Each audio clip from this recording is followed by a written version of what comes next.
Hello everyone, Seraphin here, welcome back for more Fire Emblem Path of Radiance. When I last left you guys, we had just finished up Chapter 9 in Gallia, as it says there, and we're moving on to Chapter 10 today, which I kind of briefed you guys a little bit on this last time. There's a method to my madness in this prisoner release, Chapter 10 here. So we're going to do this a little unconventionally, but the reason for that is because I want the boatload of free bonus experience, so... it might be a little fun, I guess, if you're curious about how to do this without. We'll talk about the objective per se when we get there. So let's just see what's going on here first. And here's Ranulf.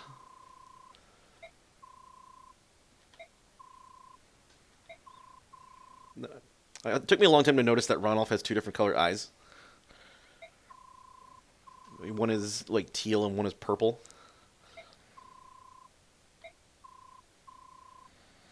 Ronald's like, in case you didn't know what Bjork means, let me tell you something else.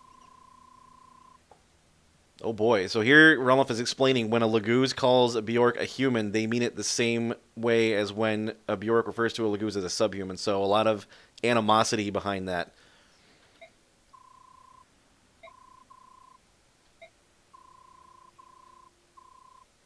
And he's telling him if you run into Laguz who call you that, then they're not friendly.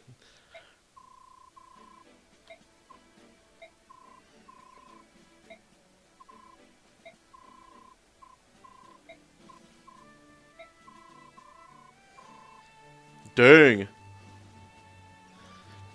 How does he wait? What? They have so much. They have all that money in Bjork currency. I didn't realize they had different currency either. But 20,000 gold. How do you fit all of that in a little leather pouch? Like, there's no way. It must be like the size of Ike's entire body.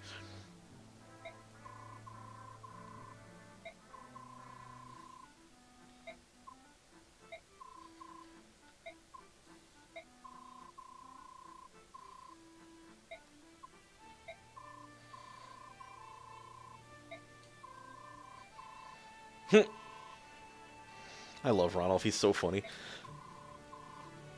He's very sly.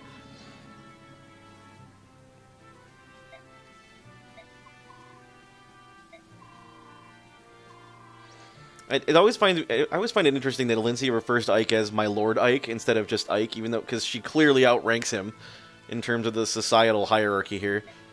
He's just a commoner and she's a princess. But it's very obvious that Elincia just doesn't care about standing on ceremony, which is very refreshing. 20,000 gold. That's a nice, tidy sum. We don't have any ships in Gallia, which is weird because they're like a coastal nation. You'd think they would have at least one port. So Ranulf is saying that if we want to find a boat, we got to go back to occupied Crimea, which is gonna suck.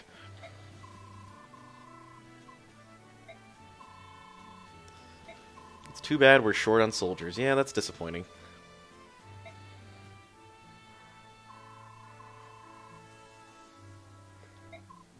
Ah, and we're getting more personnel in the form of Leith and Mordecai. Yeah,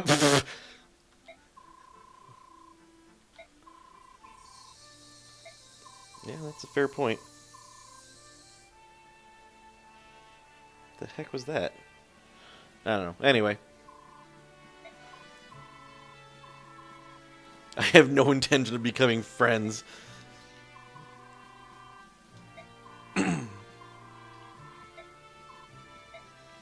Alright, so that was cool. And here is Soren telling us how we did last battle. We got a lot of new friends. Wow. 5 new units, all told. Soren MVP, huh? I'm not sure how I feel about that. Is it because he took down that pirate boss? Because that hardly seems, like, relevant. I don't know, whatever.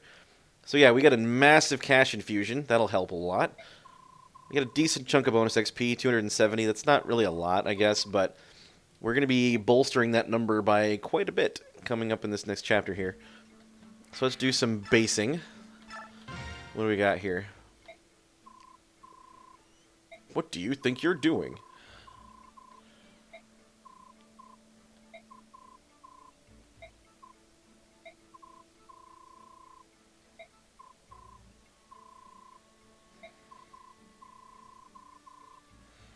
Hmm. Not really sure what the point of that is, other than to, like, emphasize the fact that, yeah, Laguz really are not trustful of Bjork because they used to be enslaved by them. So even though they've been ordered to not be dicks, they kind of have a hard time shaking that feeling, which is understandable, I suppose. At least they're trying. That's the important thing, right? This dealy bobber. Marsha's cracks me up. Just her manner of speech is amusing. Do I want some...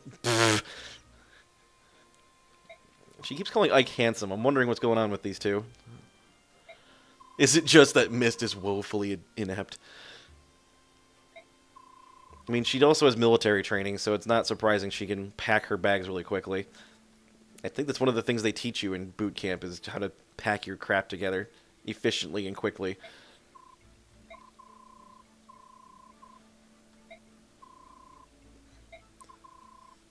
And then she immediately goes to the whole, wait, what? Excuse me. So she has an ulterior motive. That's right, she's looking for her brother. She was asking those pirates about where he was when we first encountered her, and they claim they threw him overboard or whatnot, but he's a dolt and a scoundrel, apparently. Ugly boat monkeys trying to kill me. That's always fun.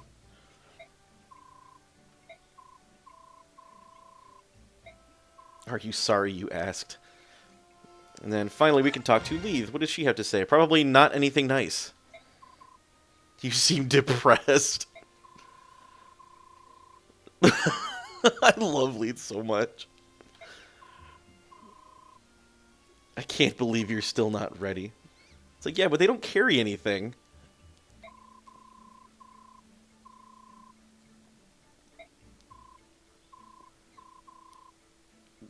Well, yeah, because we don't have claws and teeth and all that fun junk like you guys do. Oh yeah, this is great. So Leith apparently is carrying a little dagger on her leg. And Ike's like, wait, that's like a thing that you use. She cuts up her meat and fruit with it. That's what she does. So it's a tool and not a weapon.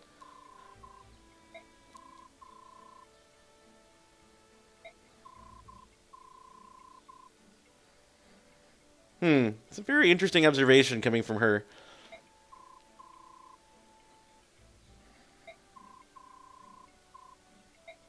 Uh-oh. The tsundere cat girl veil has been pierced. It's hilarious. And anyway, Leith is so much fun. Alright, so we can build some supports. Is there any point in doing that? Not really. No, I think we'll just leave it as is. I don't think we need to worry too much about equipment at the moment either. We didn't really acquire anything new that last round. I guess we've got a arm scroll, but whatever. I could give that speed wing to Ilyana now that I'm thinking about it. That wouldn't be a terrible idea. Marcia could do with some better gear, probably. Do I have any iron lances? I have a steel lance. I guess that's the next best thing. I might need to buy her an iron lance. Let's see. I think she'll survive without one, maybe. She doesn't have a vulnerary? I thought she had one when we first encountered her in the pirate ship, but now she doesn't have one? That seems a little odd, doesn't it? And Leith here comes with a Bjork guard, which is nice. I think she had that in the last chapter too, but now she just has it. Even with us, that's pretty nice. I don't think I showed off their transformation abilities, like, because their stats all go up when they transform into cat forms and stuff. I'm sorry I didn't show that off. I don't know if I'm going to get a chance to in the next chapter either, to be completely honest with you guys, so my apologies for that. We could get some bonus experience. We got a lot of bonus experience, but again, I want to save that because we want to use that when, I guess, necessary.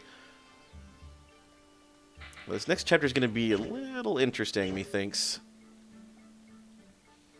Now that I'm thinking about it, why don't I have...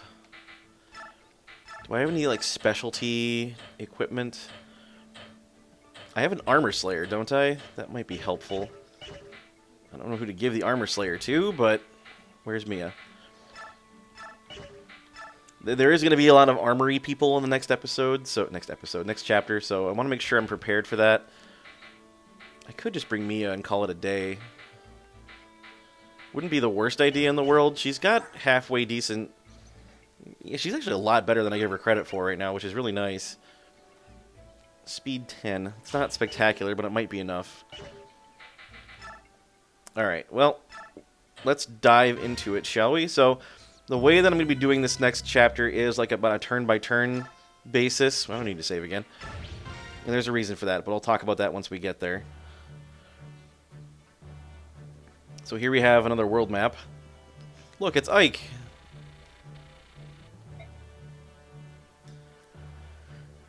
So we're currently in Gallia. That's Benyon, if you were curious, which I think you've already seen at least once, but it's that giant mass of blue on the map.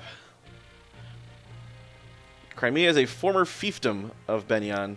Interesting. I think Dayan and Crimea were both former fiefdoms of Benyon. I think at one point Benyon was the only Bjork nation.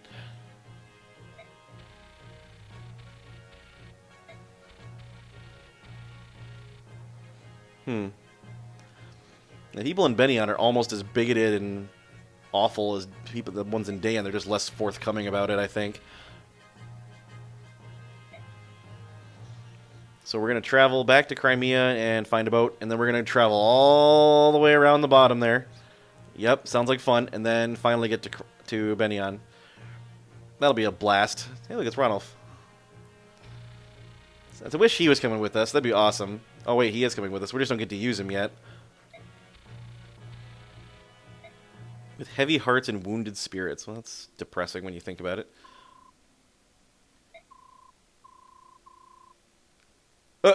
Since this castle's on the way, why don't we stop by and take a look? What? Cantius Castle. It's being used as a prisoner camp.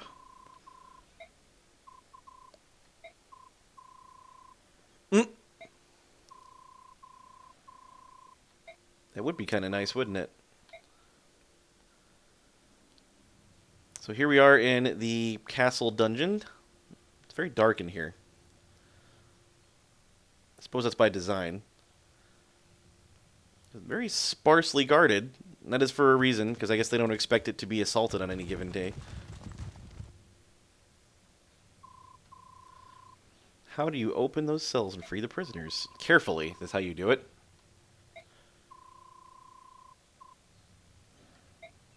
We must find the jailer. So, Soren is saying here we want to move with caution and don't want to trade blows with the entire castle garrison. Stay close to the walls and avoid being seen or heard. Yeah, that's a great plan. Uh-oh, who's this? Assassin! Kill him! No, never mind. I have business with Sir Grail. Well, that'll be fun.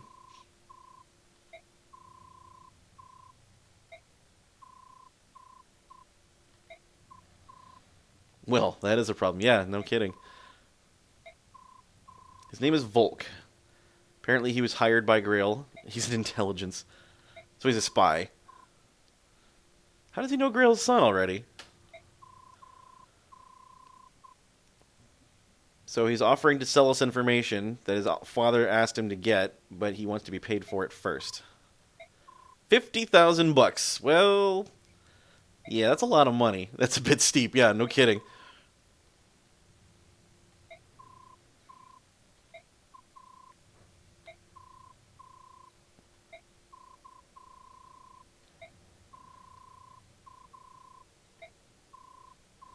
Until then, let's have him travel with us. Really? Okay, well. You get the report when I get paid, and I'm not willing to wait around until then. How do we call him? Oh.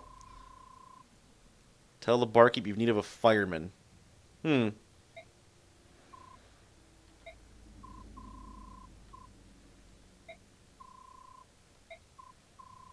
you open locks? 50 gold per lock.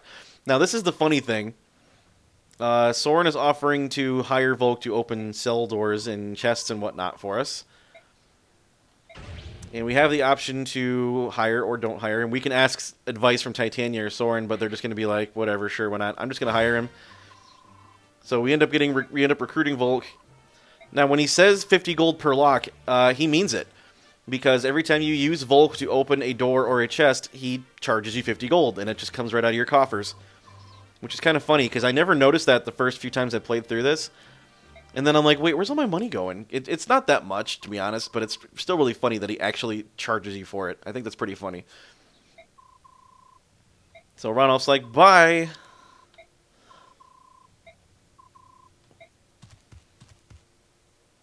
So, let's take a quick peek at this map real quick. The way that we're going to do this, there are, I think, 3 cells to open. We got one here with this Sephirin dude. Holy! Yeah, I don't know how they managed to capture him. Looks like he doesn't need anybody's help. Holy Fruit Loops. He's a level 10 bishop with no weapons or anything. Over in this cell yonder, we have a level 8 knight. His name is Brahm. And a level 12 axe knight named Kieran. And then finally in this upper cell we have a level 7 soldier named Nephany. Now soldiers, you may recall from our Game Boy Advance games, were an enemy only class. Well, now you can play as one too, in the form of Nephany here. So we have 4 prisoners we need to rescue. And the way that we do that is by, well, opening the locks and freeing them, and then if they make their way to this escape squares here and make it out, then they've officially counted as escaped. So we get extra experience for every prisoner that escapes, as well as every one of our own units that escapes. And we also get a heaping boatload of bonus experience if we manage to rescue all the prisoners and escape without being detected. So this is technically a stealth mission if you want to play it that way, and that is the way I'm going to play through this. I have a little bit of a turn guide that I'm going to be following to get through here without being seen. No, it's not cheating. Shut up. So the way this works is you've got 3 different patrolling soldiers. If any of them see you, and what that means is if you are in their attack range at the start of their turn, they will have spotted you and they will call the guards and call reinforcements and you'll have to fight everybody. So you want to avoid that. And they have preset patterns that they patrol in. Now it's fine if you're in that zone after they move, because they don't detect you until the start of their turn. So you have your own turn to move out of the way before they see you, which is very nice. And actually, you can run right in front of them and they won't see you. As long as you're not in their attack range when it's their turn, then you'll not be detected. So this guy right here kind of patrols around these pillars in a square pattern. This guy just walks back and forth between here and there. And then this guy walks to one corner of this cell every turn, so he literally just goes in a pattern like this. And now we also have the jailer himself over here. This is Dan O'Meal. He is a level 3 general, and he is a beast. 9 speed. Holy smokes. And he's not weighed down by either of his weapons. He's very fast for a general. That's upsetting. I wasn't expecting that. But at any rate, so our goal, we don't have to kill him. Here's the fun thing, though. Dan O'Meal and his 2 Myrmidon accompanying guys here, you can fight them and not be detected. They don't count as the patrolling soldiers. So sneaking into this little side room, opening all these chests and getting all the loot and killing the jailer here, that's fine. You can still do all that and not be detected. And that is going to be our goal, is to kill all these guys and loot all the monies and still get out. There's also another side room over here that has a chest in it. We're going to grab that too. So that is our goal, is to not be detected and to free everybody as best as possible. And again, this is not going to be a very combat-heavy mission. I'm sorry if that's not what you were looking for, but I want my bonus experience, so I intend to get it. I could bring Boyd. He would be helpful in taking down the boss with his hammer, probably. Alternatively, I could bring Soren. He would lose 2 speed. 13 is still enough to double the boss with Elwind, so I might just bring him anyway. 18 attack versus Boyd would have... Problem is, that guy's gap between his defense and his resistance is huge. Isn't it? I guess it's not that big. But he doesn't have any... This guy doesn't have any range weapons, so I could attack him with impunity with Soren. That'd be kind of nice. So yeah, I think we're going to bring Soren for this, for dealing with the boss guy. So we're actually not taking very many people. I know it's going to trigger some people, but we're only bringing 6 units. We are bringing Ike, because we have to. We're bringing Titania, Soren... Titania, Oscar, and Marcia are going to be for movement and positioning, because that's very important when we're trying to avoid being seen. Obviously, Volk to pick locks, and Soren to help kill the boss. And then I'm going to go ahead and position everybody carefully here, because I think there's a certain method to how they want you to do this. Now, I've done this a number of times before, but I still end up screwing it up half the time somehow, probably. So, just to make sure that doesn't happen. Can't move Ike. Alright, that's fine. This looks okay. Yeah, let's go ahead and get started then. So I'm just going to save the game, and we're going to get rolling.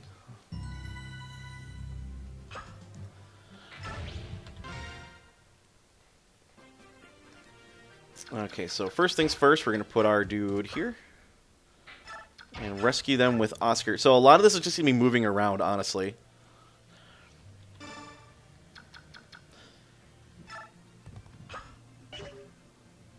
Well, hang on a second. What are we doing here? Right here. Okay, that's where we want Oscar to be. Now I'm going to go ahead and show the enemy ranges to make sure we're not getting in the way of any of that, because that would be horrifying. We're going to have Marcia rescue Volk. And move over here. Move Ike this way. And have Titania rescue him, and we'll go here. So yeah, we're going to be clustering up a lot and minimizing our footprint, so to speak. But again, we're trying to avoid being captured or seen, so... Those soldiers, by the way, other than the top one, these two bottom soldiers do not move their full movement. They just kind of move 3 or 4 squares at a time, because they're just on patrol duty. They're not like in a rush to go kill anything. Oh, here's Brahmin talking to Kieran in the cell here. Now, this is funny. So we can look at Kieran's stats and you see that he doesn't have his helmet on in his portrait, but here he does. I don't know why. Like, they turned him into a generic soldier here. Oh boy, here we go. Oh god. That sounds horrible. So we learned Brahm here is not a professional soldier. He's part of a militia. Yeah, if only you had a weapon, you'd get to whack against the wall with it. And then Nephany up here is pretty timid and wants to go home, probably, I imagine. Alright, so again, we're going to keep an eye on our enemy movement patterns here. I'm going to put Oscar right here. And Marcia's going to go just below him. And Titania will go here. Now, I know it looks like I'm just running through and to avoid being seen. I am going to find a way to get all the guys. That's just part of how this is going to work. So don't fret.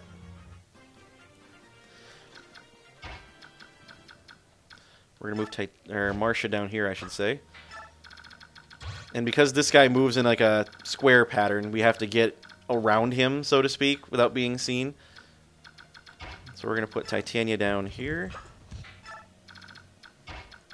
And move Oscar over here. Yeah, I know it sounds weird, but trust me, I know what I'm doing. Kind of. Excuse me.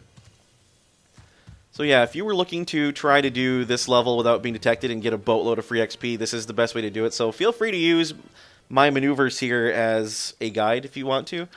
I can actually, if you'd like, post the guide that I use to get through this in the description of the video. In fact, I think I'll do that. Put Marcia right here. It seems like a weird spot, but... Titania goes here, and Oscar goes down here. So these silly soldiers, I don't know how they don't see us. I really don't. But again, I'm not going to try to pretend I understand how this is supposed to work. Yeah, I guess I don't need to keep doing this every single turn, but I like to make sure I'm not screwing anything up, because Lord knows I have a tendency to do that. And we can put Marcia all the way over here and drop Volk right there. Right in front of a door that he can open. Convenient. And then Titania's going to go up here as far as she can.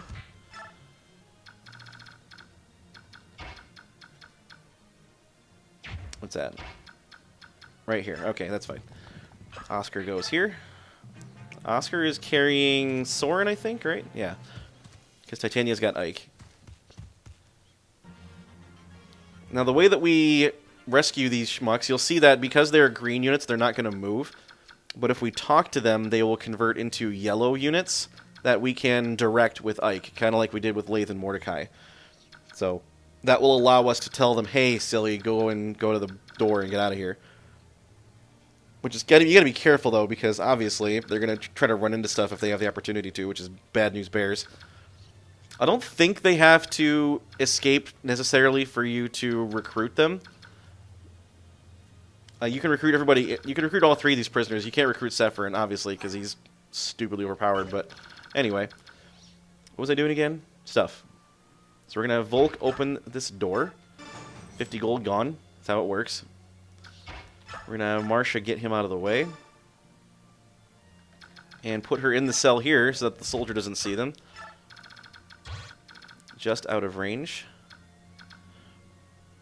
Titania's going to go right here. So she's also in here. And we're going to have her put down Ike right there. And she can stay right there, that's fine. And then Oscar's going to go right here. Still got to get Sephiroth out of his cell there. I suppose we can work on that. Actually, I don't know if we bother rescuing him in this particular scenario. He doesn't do anything. I don't actually know why he's here for that point, but that's all right. So we're going to talk to Braum with Ike. And Braum's like, wait, are you kidding me? I'm being rescued?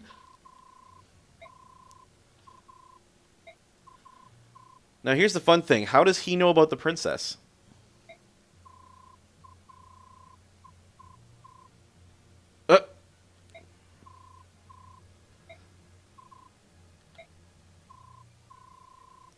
Oh, there we go. Okay, he's not stupid. He's just like, didn't think about it. He's like, wait a second. The king doesn't have any kids. There's no time to explain.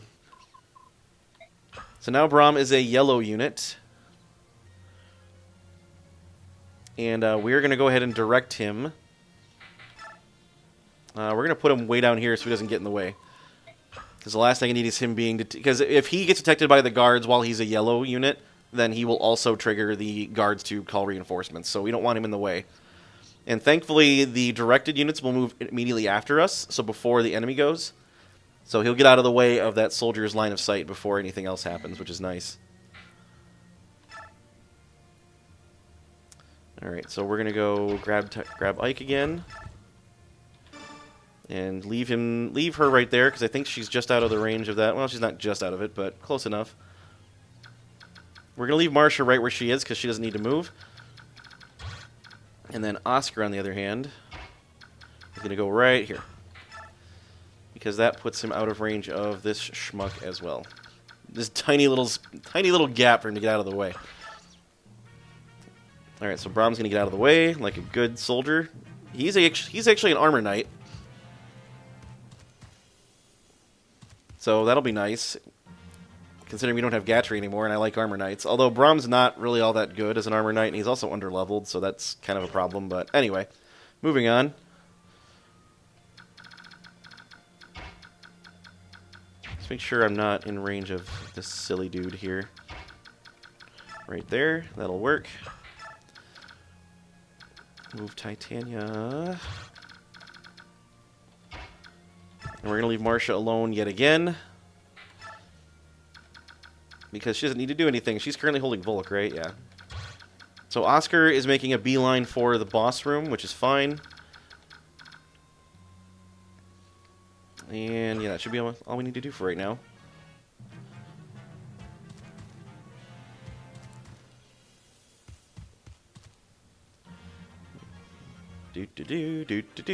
Alright.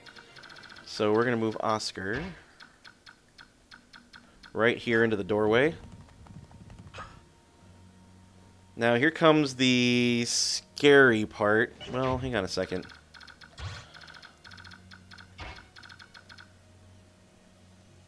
I don't want him to get attacked by both those guys, or all three of them. That sounds horrible. Can I drop him to the other side instead? Yeah, I don't think that's going to cause any super huge issues, is it? How much strength does Oscar have? 13, so he can use the Steel Lance without any speed penalty. That's fine. So we'll have him equip the Steel Lance, and I'm just going to have him drop Soren right here.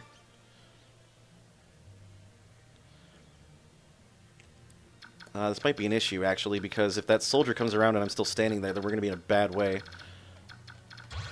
I got a couple turns before he comes back around, but... oh boy. I guess we'll have to wait and see how it goes.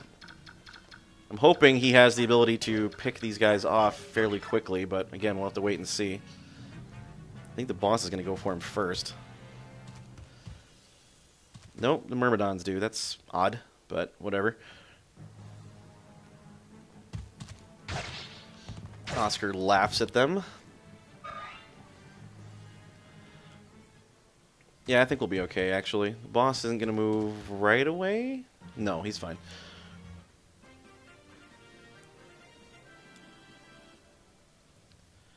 How do we got to do this? Let's say we need to make sure we're out of the range of this soldier's view before the next turn here. So what I'm going to try to do is roasty toast one of these Myrmidons, and then we can, as long as we get Oscar into the room, I think we'll be okay. Because then I can move Soren out around him and be fine. And now there's less of a threat for Soren to get picked off, so that's good. We certainly don't need any of that garbage. I'm just going to Iron Lance, because that should... no, I want to keep the steel equipped in case the boss comes after me. I don't think he will, but just in case he does, I want to make sure I'm ready. We got to hit him as hard as we can. We don't want to worry about not being able to do enough damage to him. Because it's very important that that boss gets pwned as quickly as possible. We're going to leave Oscar right where he is. Alright, and then we're just going to leave the other two guys alone, and we'll see how this mess plays out.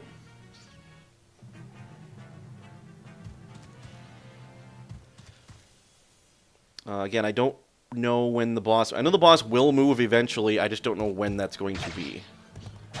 Alright, Myrmidons are dead. That's good. Just leaves Big Smacky down there with all his armor. Again, I don't know if he's going to... oh, he's going to move. Alright, there we go. He's going to his lance. This might hurt. I am so very happy to see you. Oh, jeez. This guy's a creep. This will hurt, but it's not going to kill me. Oh, I dodged it. Nice. Give that guy a good poke. It's a pretty good poke for a steel lance on a general. Generals look really freaking cool in this game if you weren't already aware, but holy smokes do they look cool. But I'm a sucker for generals, so... alright, so this guy has... we need to get Oscar away from where he currently is standing, so we're going to go right here with him. Actually, let's bring Soren in and fire some Elwind at this guy. Would fire do more? No. Elwind is the only thing I can double him with, so we're going to do that.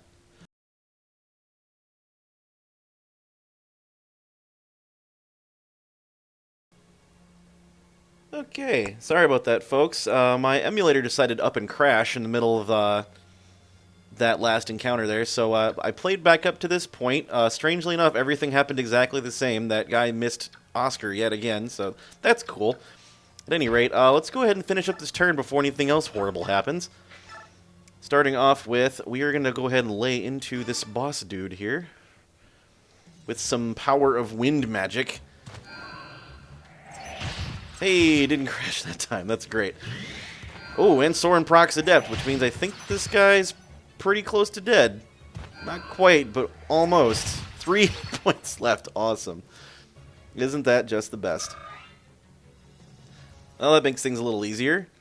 So let's go ahead and make sure Oscar is going to be out of the way of this guy. We're going to have to put him right here. Oh, look at that. That's a boss kill for Oscar. Isn't that just delightful? In fact, I think I'm going to let him hit me, just in case I miss. I know it's not likely to miss on 88, but I don't want to take the chance. I can take a hit from him, yeah. Yeah, okay, good. Yep, so I'm just going to sit here and let him do his thing. And I'm not moving those two, so onward we go. These poor soldiers, man, they just keep running back and forth. It's got to be incredibly tedious. Alright, get at me, boss. He does drop a Master Seal, too, I noticed. That might come in handy later. Ow. Nope, no more General for you. Apparently he thinks we're all going to be executed, but down he goes. Silly General boss guy. Alright, Oscar, get some speed, yo.